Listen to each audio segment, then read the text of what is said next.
So I've noticed I've had this radical awareness for, I don't know, I'd say maybe about the last year, but especially the last couple of weeks. It's just like I'm seeing so many of my own habits and patterns that I've yet to be able to break or heal or reprogram.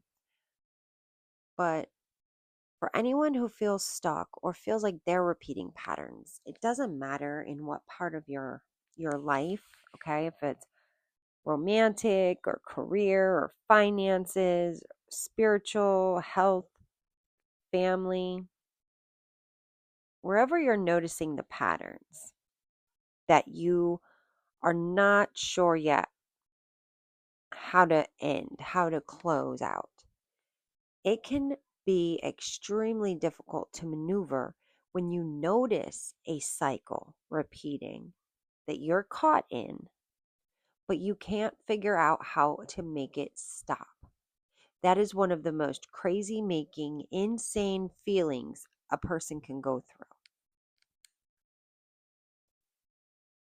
I think that's why that saying that ignorance is bliss is even around, because you don't know what you don't know. And when you're not aware, you have that warm, fuzzy feeling like all is well. If it's out of your control, there's not much you can do or worry about anyway. But once you do realize that you do have control of the situation and that ultimately everything is in your control, there tends to be a type of responsibility that comes along with that knowing and that awareness. Once you do reconcile with the idea that you were the one manifesting things all along, if you know anything about manifesting and how the universe works and universal laws, or that we're all multidimensional and quantum anyway, when you really take it to an esoteric level behind the scenes, even though humans were not given a manual, right? And a handbook or instruction manual on how to be human, we are all just here doing the best we can, but we do need to help one another and to pull one another up when we get shown there's a better way of doing something. We should share that information with others. If we see someone struggling with the very thing that we have the answer to or can help with, then we should be sharing. That's how we serve. But unfortunately, a lot of us don't do that. A lot of us stay quiet. We don't share what the universe or our higher self is showing us out of fear. Fear of being judged. That's another reason why we are told to make decisions from love, not from fear. If you make any decision based upon your fears, it will come back to bite you, and you will usually realize later that probably wasn't the right move to make. We all need to learn in our own time. I can tell you anything.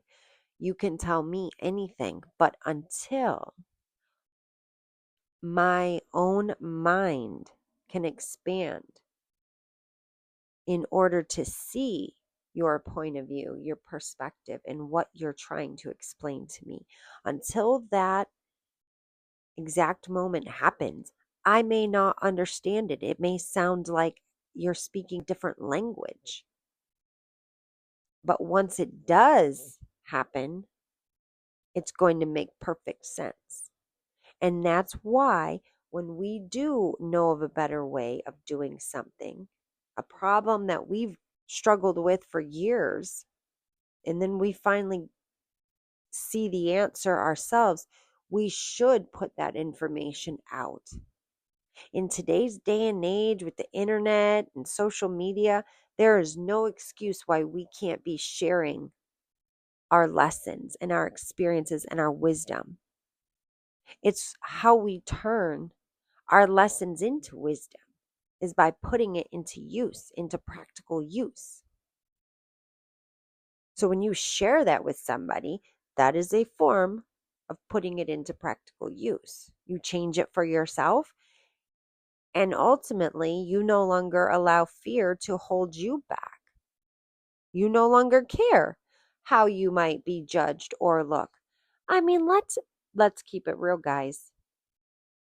The world is completely bonkers.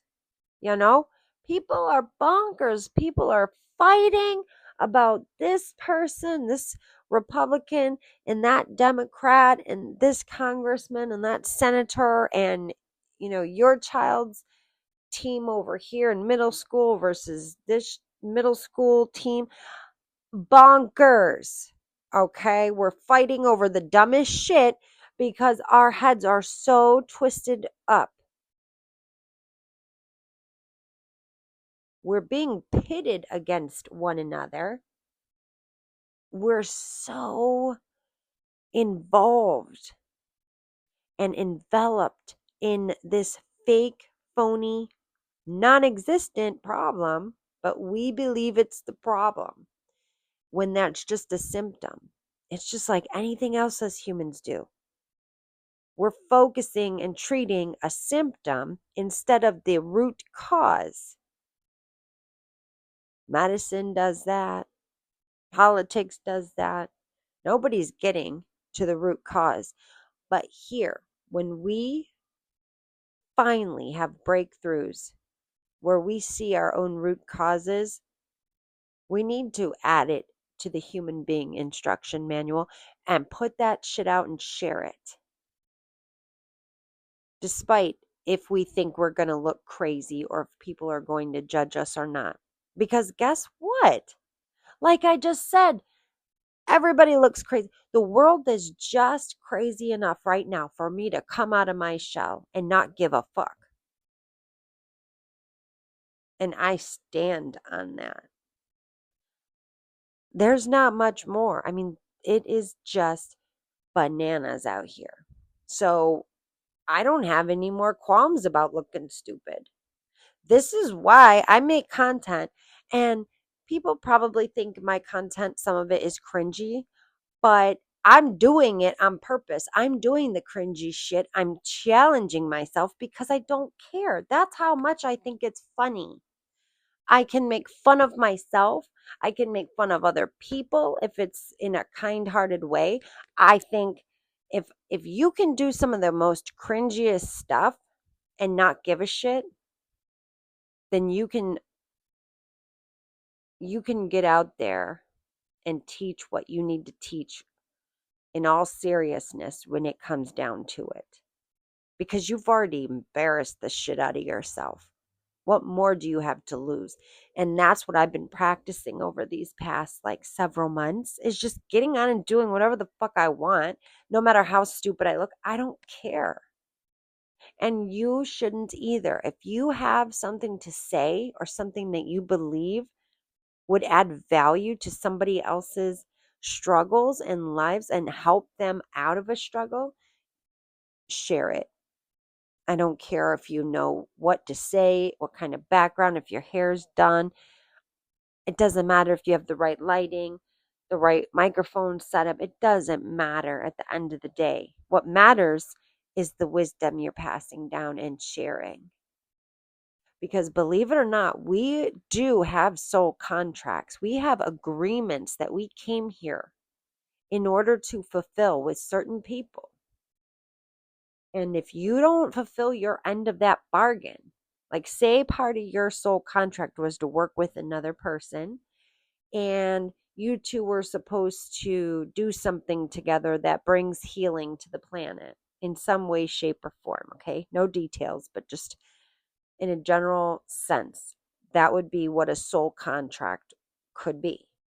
And if one of you negates that soul contract because of whatever reason, maybe you're embarrassed, you don't understand it, whatever the reason, there's going to be certain ripples or like a ripple effect that will occur throughout not only your life, but the other person's life that was part of that soul contract, as well as the people that you two were going to help heal. So do your best to not let fears hold you back, because then that means that you're not fulfilling your end of a soul contract.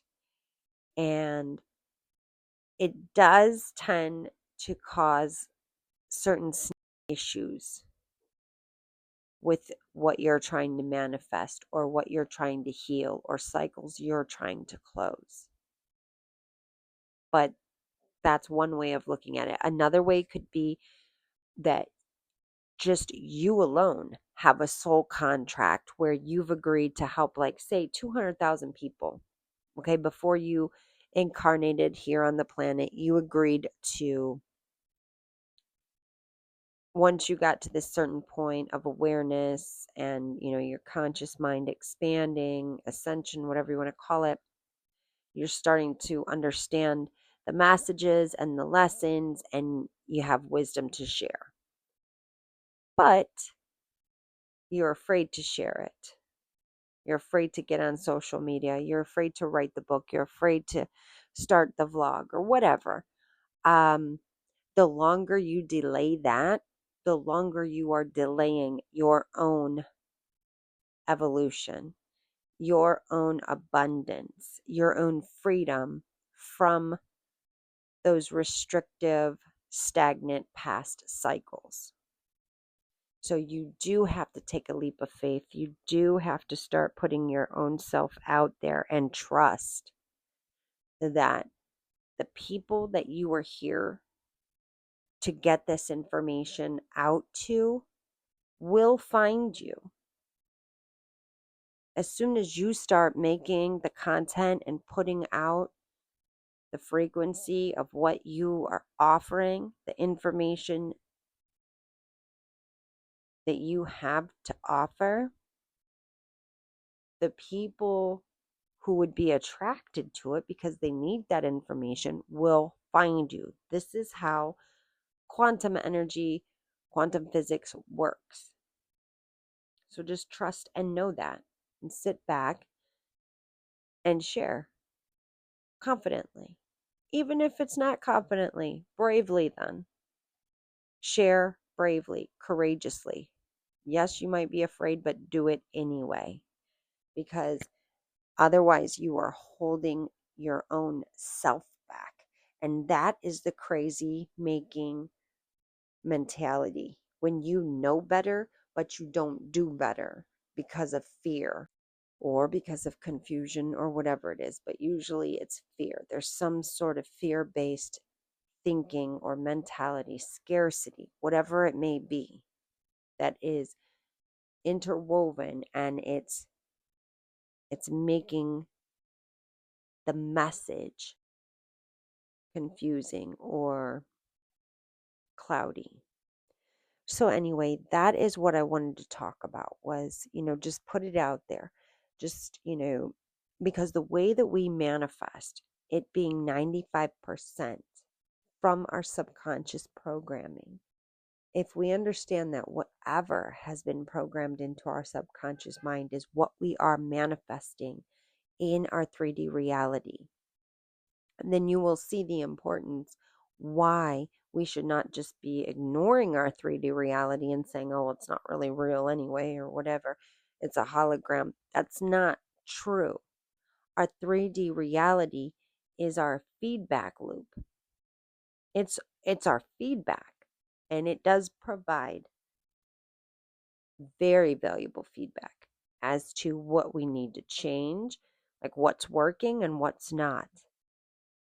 Because whatever we are manifesting in our 3D reality, if there's still stuff that we don't want to see show up, but it's still showing up, and it's showing up repeatedly, like on repeat, that means there's something in your subconscious mind, in your programming, you have not dismantled yet. You have not healed.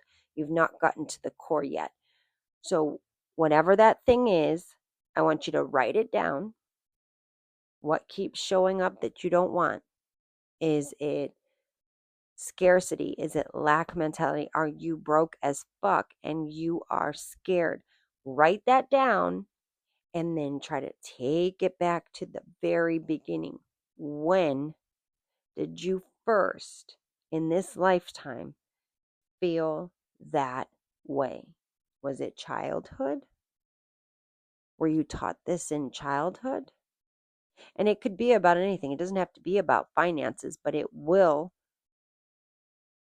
leak into your finances. It could be anything. Maybe love was scarce for you. Maybe safety was scarce. Maybe friendships were scarce. Love was scarce. Money was scarce. Clothes, whatever it is, food was scarce. Scarcity showed up somewhere, sometime in your life previously. So, that being said, go back to that. And this is where we dismantle it. Because if you can let yourself know, wait a minute, if it came from my parents, well, they were unhealed as well. They were working off of old programming as well. They didn't know any better. But now I do. Now I know the only reason things were scarce is because my parents, or wherever this happened, whoever was in charge, they were basing everything off of the old programming. They didn't know that they were the ones manifesting. And so on and so forth. You can continue to ask yourself why, just like peeling back the layers of an onion until you get to the innermost core or root cause. And you can do that with any area and any issue. This is just like a basic to give you somewhere to start and to understand that it's coming from you. Like the call is coming from inside the house. I love to say that one because it's a quote from one of my favorite movies. Yeah, we need to trace it back and then rewrite the script. Once we rewrite our own subconscious scripting, you can change the way you manifest and change what you are manifesting. And you can get out of the cycle. You can break the cycle. You can break the karmic loops. What we're here to do is we're not here to continue falling into the same patterns and habits and cycles as our ancestors. We are here to do better. We're here to end those cycles and patterns and feedback loops and to start something new.